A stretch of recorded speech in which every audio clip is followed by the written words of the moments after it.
Agora preste bem atenção. Por que ele diz assim, se o meu povo que se chama pelo meu nome? O que vocês acham desse pronome possessivo? Ele fala do quê? Identificação com sua própria natureza, né? Né? Com justiça, santidade, as coisas que identificam a Deus, chamarmos pelo nome dele, nos identifica com ele. Isso, só pode dizer meu Deus, só pode dizer meu Pai, só pode orar com ele quem está ligado nele. É por isso que ele está dizendo, se o meu povo que se chama pelo meu nome, se humilhar, orar, me buscar e se converter, eu ouvirei dos... Ou seja, quem está em intimidade com ele, que faz isso aqui, é povo dele e pode dizer meu Pai, meu Deus, meu Senhor, meu eterno Pai. E aí, essas pessoas que assim fazem, podem orar com alegria. Você vai ver lá em João 14:14, eu vou correr, não precisa ler lá. Quando você lê João 14:14, Jesus diz assim, e aquilo que vocês pedirem, dizem em meu nome. Pedir no nome dele é quem tem intimidade com ele. Vamos lá. Então, finalizando aí, observe duas coisas. Ele dá o perdão e ele dá a cura. Se o meu povo que se chama pelo meu nome, se humilhar, orar, se buscar minha face, se converter dos seus maus caminhos, sim, eu ouvirei dos céus, isso, perdoarei os seus pecados.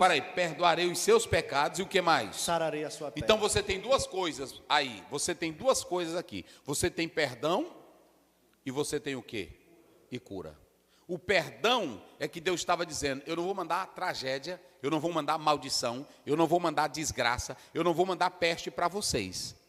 Não, eu vou mandar bênção, porque o perdão é você estar isento da ira de Deus. O perdão te coloca em comunhão com, é por isso que ele diz, o meu povo que se chama pelo meu nome. E aí vem a cura. Essa cura aqui tem duas coisas, tem a cura física e tem a cura espiritual. Israel tinha a promessa de cura física e tinha também a promessa de cura espiritual. E o mais interessante aí é que a cura espiritual, ela está relacionada com o perdão. Entendeu? A cura espiritual.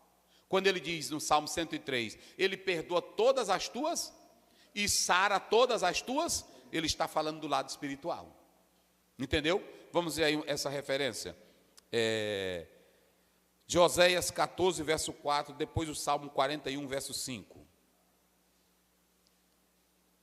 Oséias 14, 4. Isso.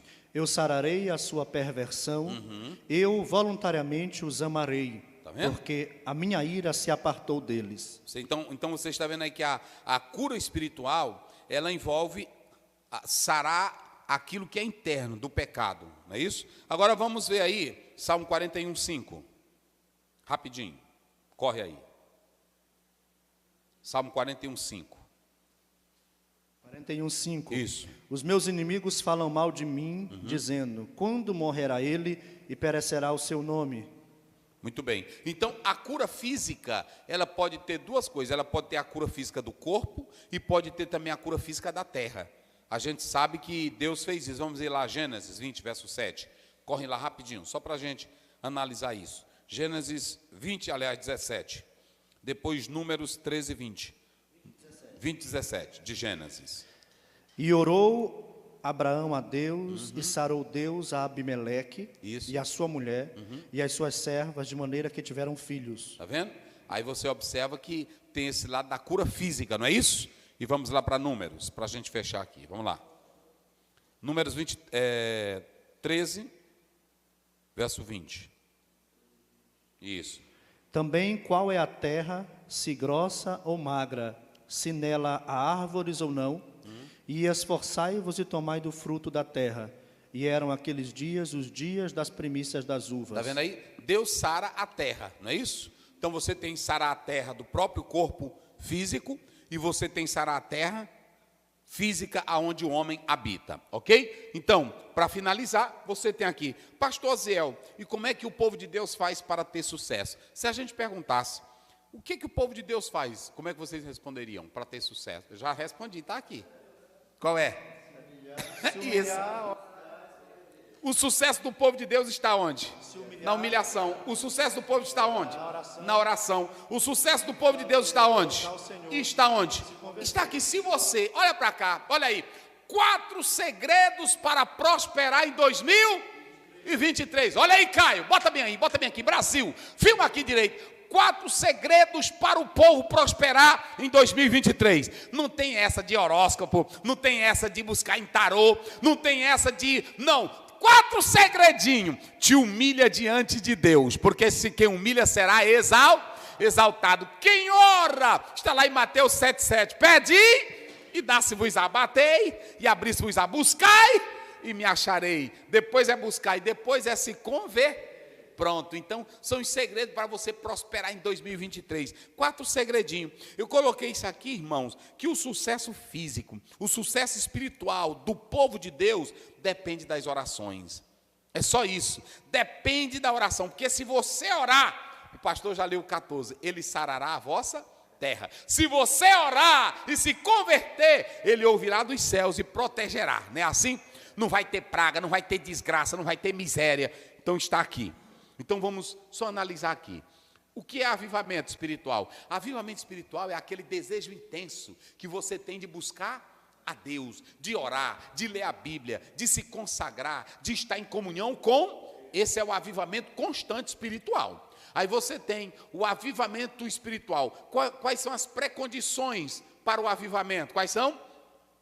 Humilhar, orar, buscar e se converter. Você tem condições para o avivamento. Vocês se lembram que eu falei que essa crise, que ela acontece, por exemplo, crise moral, crise na educação, crise espiritual, crise na liderança, crise dos políticos, crise na letargia espiritual do povo de Deus.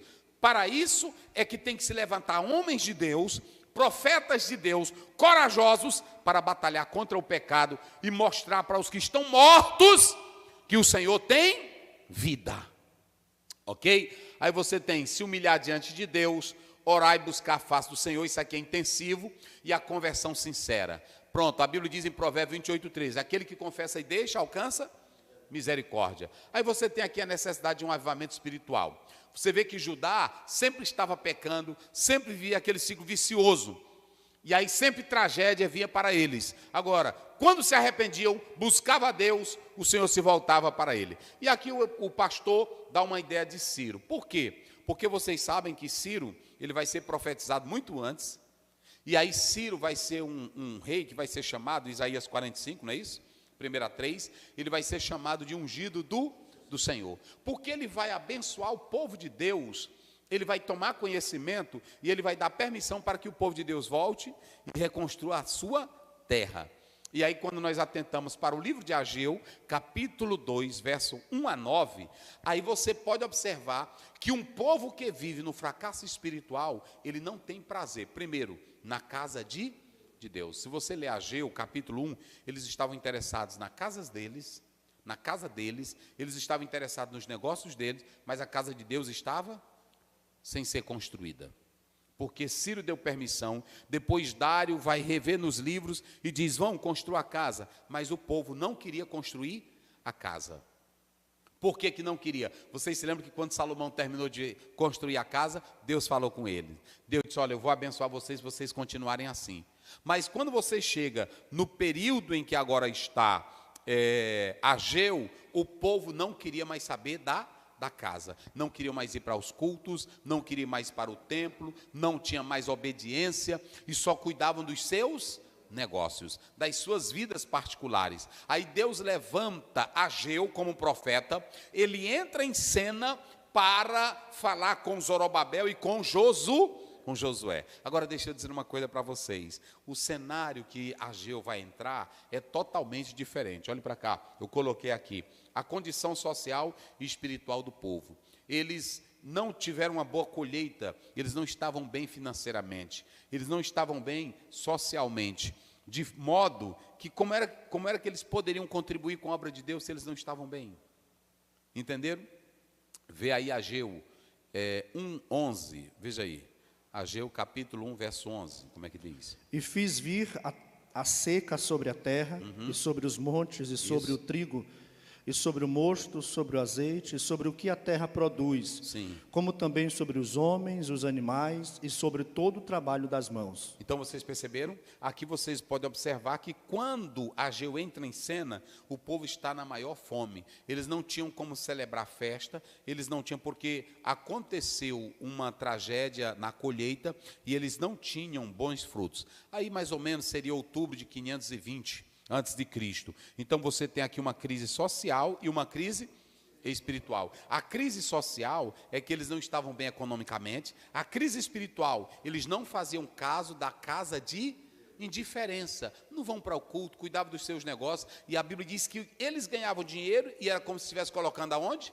Em um saco furado. Por quê? Porque a condição era lastimável. Irmão, não tem coisa pior. Pessoas que não têm avivamento de Deus na vida, não têm desejo de ir para culto, não têm desejo de ler Bíblia, não têm desejo de orar, um hino não lhe alegra, nada lhe alegra. Era essa a condição social. A casa de Deus parada, eles não ligavam para a casa de Deus, cuidavam dos seus negócios. Hoje tem irmão que só quer saber dos seus negócios, da sua fazenda, da sua chácara, do seu curso, da sua vida, e não se lembra que tem uma alma. Não se lembra que tem que prestar conta com Deus. Segundo, aí vem a ordem para eles fazerem um novo templo. Mas como fazer um novo templo? Esse era menor, não tinha a glória que o templo de Salomão tinha, não estava naquela animação, porque é bom a gente começar um projeto, é quando todo mundo está animado. O templo de Salomão vai ser construído na glória de um grande rei, de um homem sábio.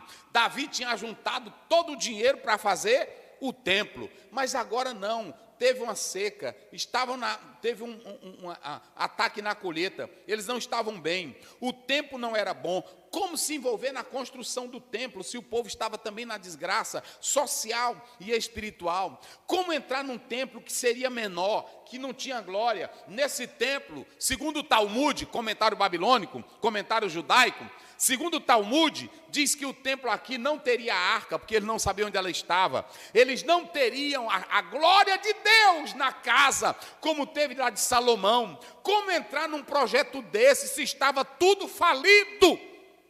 Aí entra Zorobabel, entra Josué, e se levanta o profeta Ageu e diz: esforçai-vos e não temais, façam a obra, Deus é com vocês.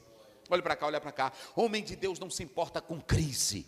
Homem de Deus não teme cenário de desgraça. Homem de Deus não teme cenário de destruição. Homem de Deus entra em cena e Deus dá vitória. E aí esse Ageu, ele vem e incentiva a esses dois homens a fazerem a obra de Deus. E diz para não temer. Vê aí, diz aí qual é o verso que ele diz. Vai lá. É o 2, vai. 2, 4, 2 em diante, vai lá. Ageu. Antes que saia o decreto e o dia passe como a palha... Pode seguir, lá para frente. Não temeis. Vai pelo 4, lê o 4. O 4 é porque Gaza será desamparada. Olha aí, isso, a casa está desamparada, vai lá.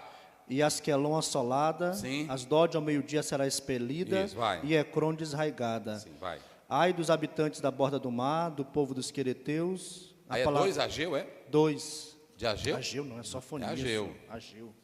2:4. Ora, pois, esforça-te. 2:4. Ora, pois, esforça-te.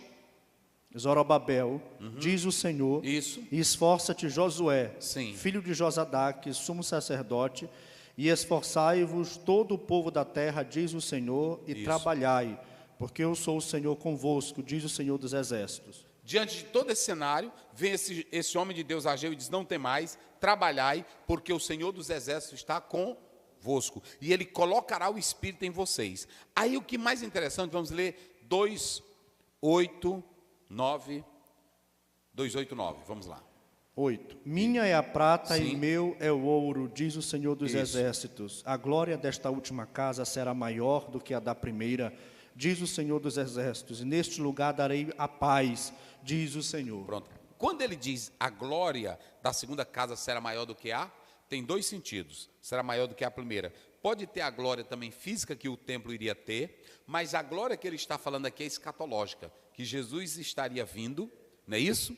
Esse é o sentido. Ele estaria vindo e ele seria o templo, a casa aonde haveria de habitar e de convergir para ele, para a salvação todos os povos da terra. É por isso que lá em João 14, ele disse assim: não se turbe o vosso coração, crede em Deus, crede também em mim, na casa de meu há muitas moradas. O Pai preparou Jesus para nós. E aí a morte dele na cruz do Calvário nos deu direito à morada celestial. Então isso aqui é escatológico. Aqui é escatológico. E aí você pode observar que aqui também aponta para o milênio. E Deus ainda diz assim: eu vou mover os céus e a terra. Eu vou trazer recurso para essa casa ser construída, porque eu sou o dono do ouro e da prata. Medite nisso. Deus te abençoe em nome de Jesus. Irmão César, orar ao Senhor.